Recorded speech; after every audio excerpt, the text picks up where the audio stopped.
Halo semuanya, selamat datang kembali. Pernah nggak sih kalian mau mengotomatiskan sebuah eksperimen di lab, tapi alat yang ada harganya selangit, atau ya, nggak bisa melakukan persis seperti yang kalian mau? Nah, hari ini kita bakal bongkar kekuatan yang tersembunyi di dalam PC Anda. Kita akan ubah PC biasa jadi sebuah lab cerdas yang bisa di-custom, dengan sesuatu yang kita sebut instrumen virtual. Oke, langsung aja kita mulai. Ini dia peta jalan kita hari ini. Kita bakal tuntun kalian mulai dari ngerti kenapa sih kita butuh sistem cerdas sampai milih alat yang pas, ngebangunnya tahap demi tahap, dan bahkan cara ngatasin masalah kayak seorang profesional. Yuk, kita mulai dari yang paling dasar. Pertama-tama kita harus kenali dulu masalahnya. Mungkin Anda perlu memantau getaran yang sangat halus di sebuah prototipe, atau mungkin mengontrol suhu di dalam bioreaktor dengan presisi super tinggi.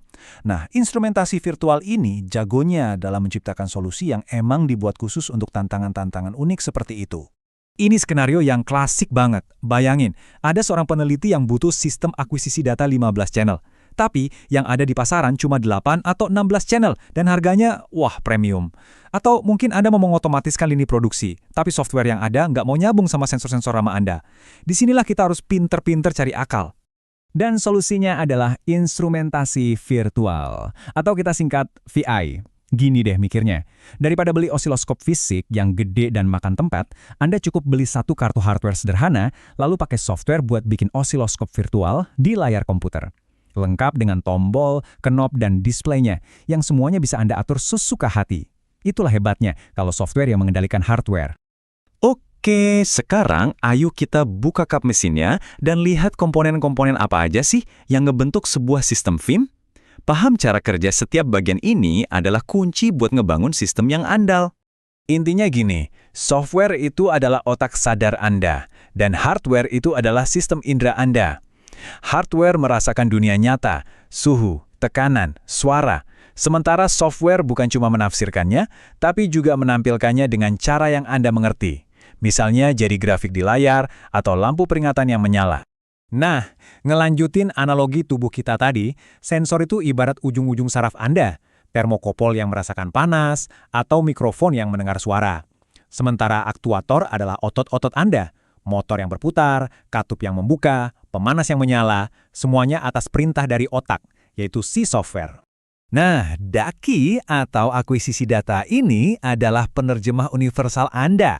Gini, sensor itu ngomong dalam bahasa sinyal analog yang halus, sementara komputer Anda cuma ngerti bahasa digital yang tegas, 1 dan 0. Perangkat DAQI, mulai dari yang sekelas industri kayak NIDAQ sampai yang buat hobi kayak Arduino, tugasnya menerjemahkan bahasa keduanya.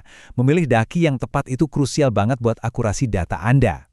Nah, slide ini krusial banget, karena ini soal memilih otak dari seluruh operasi Anda. Kalau dari pengalaman saya di industri, begini cara melihatnya. LabVIEW itu standar emas untuk kontrol yang cepat dan andal. Pemrograman grafisnya intuitif banget.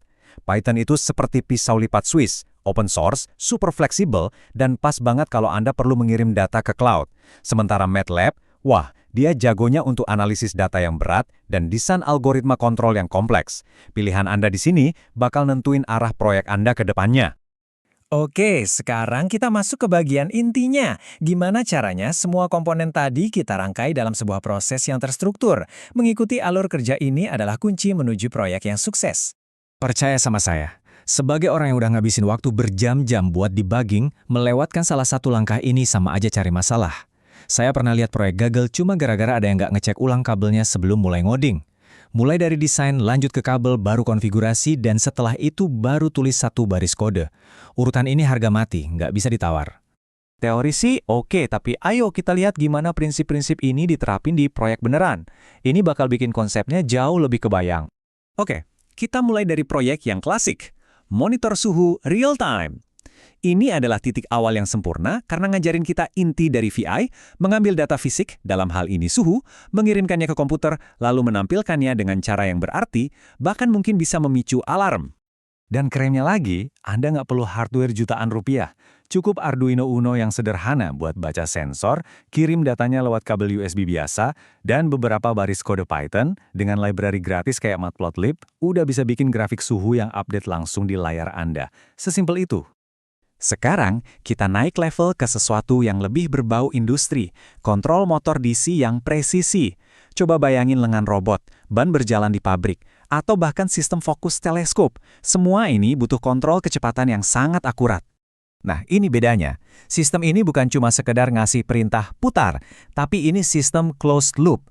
Artinya, LabVIEW terus-menerus membaca kecepatan motor yang sebenarnya lewat DAQ, membandingkannya dengan target Anda, dan secara instan menyesuaikan dayanya biar kecepatannya pas. Jadi meskipun beban motornya berubah, kecepatannya bakal tetap stabil. Itulah inti dari kontrol presisi. Saya jamin nggak ada proyek VI yang langsung berhasil di percobaan pertama. Itu udah bagian dari prosesnya. Kuncinya bukan menghindari masalah, tapi tahu cara mendiagnosisnya dengan cepat pas masalah itu muncul. Yuk, kita bahas beberapa biang kerok yang paling umum.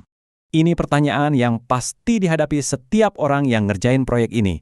Jawaban singkatnya, tetap tenang dan kerjakan secara metodis. Mari kita lihat beberapa penyebab umumnya. Nah, ini dia para tersangka utamanya. Bisa jadi masalahnya di driver software yang nggak cocok, ada noise listrik yang bikin sinyalnya kacau, ada jeda atau latensi, atau bahkan sesimpel masalah tegangan yang nggak pas. Tahu apa yang harus dicari adalah langkah pertama buat nyelesain masalah. Oke, kita udah lihat masalahnya. Sekarang, gimana solusinya? Ini bukan soal trik-trik rumit kok. Ini lebih ke praktek terbaik yang udah teruji di lapangan yang bakal nyelamatin Anda dari pusing tujak keliling. Poin terpenting di sini adalah isolasi masalah. Tes setiap bagian satu persatu. Cek dulu, sensornya ngeluarin tegangan yang benar nggak pakai multimeter. Oke, beres. Sekarang, DAQ-nya bisa baca tegangan itu dengan benar nggak? Oke, beres. Baru setelah itu, cek apakah kode Anda menafsirkannya dengan benar.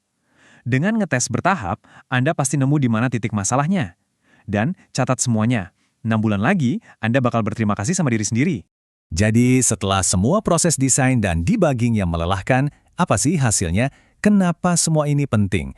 Mari kita rangkum kenapa pendekatan ini bisa mengubah banyak hal, terutama dari sudut pandang bisnis. Buat para pemimpin yang sibuk, ini intinya. VI memungkinkan Anda membangun sistem pengukuran dan kontrol yang fleksibel, yang melakukan persis apa yang Anda butuhkan.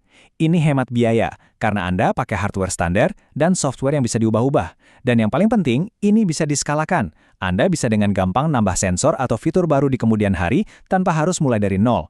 Intinya, mendapatkan kemampuan custom tanpa label harga custom. Nah, itu dia, cetak biru untuk membangun lab cerdas Anda sendiri. Kekuatan untuk mengukur, mengontrol, dan mengotomatisasi sekarang ada di tangan Anda. Jadi saya lempar pertanyaan ini ke Anda. Masalah keren apa yang akan Anda selesaikan pertama kali?